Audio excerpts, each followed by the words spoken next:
Meanwhile, in West Asia, the winds of normalization are gaining speed, and after the United Arab Emirates, Bahrain has normalized ties with Israel. Two peace agreements with two Arab countries in less than a month. This is historic. And there's a high possibility that more Arab nations will follow suit and make peace with Israel. Which are these nations and what symbolic steps are they taking? In this report, we shall explore. And we'll begin with the very latest. The Israeli Prime Minister Benjamin Netanyahu is in Washington, D.C. He's there to attend a lavish White House ceremony to mark the establishment of full relations with the UAE and Bahrain. The foreign ministers of the two countries are expected to join him, and they will sign a normalization agreement. They call it the Abraham Accord. This will be Israel's third and fourth such peace treaty with Arab states. They signed a similar treaty with Egypt in 1979 and one with Jordan in 1994. Which other countries could be the next in line? Oman is a good bet. It congratulated Israel and the UAE after their agreement. In the past, Oman has played the role of interlocutor between Israel and the Arab world several times. In 2018, Oman's late Sultan Qaboos hosted Netanyahu for his first visit to the Gulf in more than 2 decades. Then in 2019, Netanyahu met Oman's foreign minister at the Warsaw Conference. A new sultan is in power now, and he too views Israel as an attractive partner in diversifying his country's economy.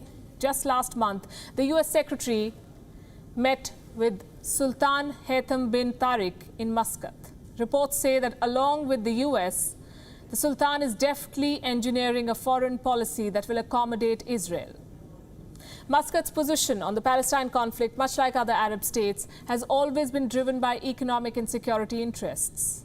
Oman has maintained secret diplomatic ties with Israel for years. It's only a matter of time before this relationship goes public.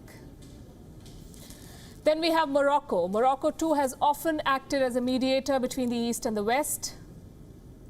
It is said to maintain a special relationship with Israel. Some 3,000 Jews live in Morocco, the largest such community in the Arab world. Besides this North African country's economic ties with Israel have been steadily growing.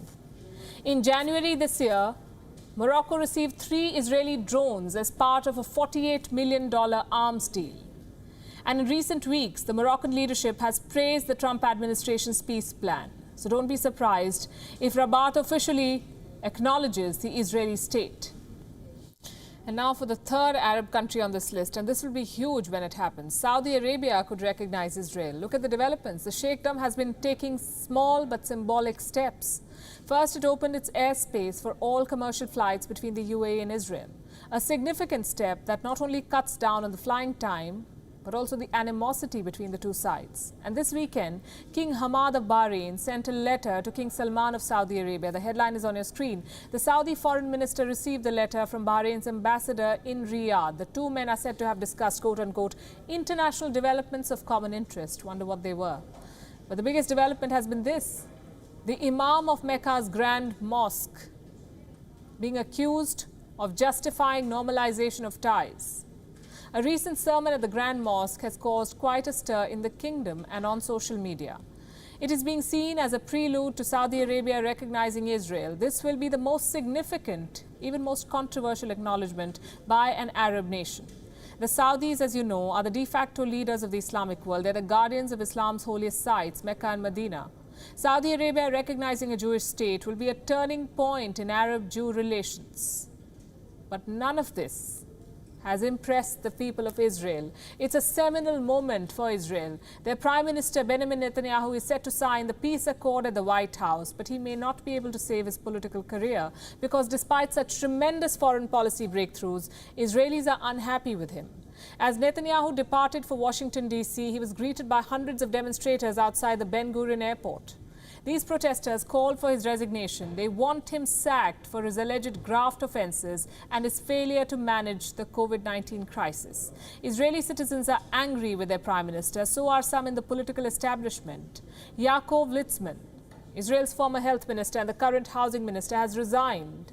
This is in protest of the government's decision to impose a general lockdown during the upcoming holiday period. You see, the Arabs may finally have begun talking to Netanyahu, but the Israelis seem to be losing faith in him. What a remarkable paradox.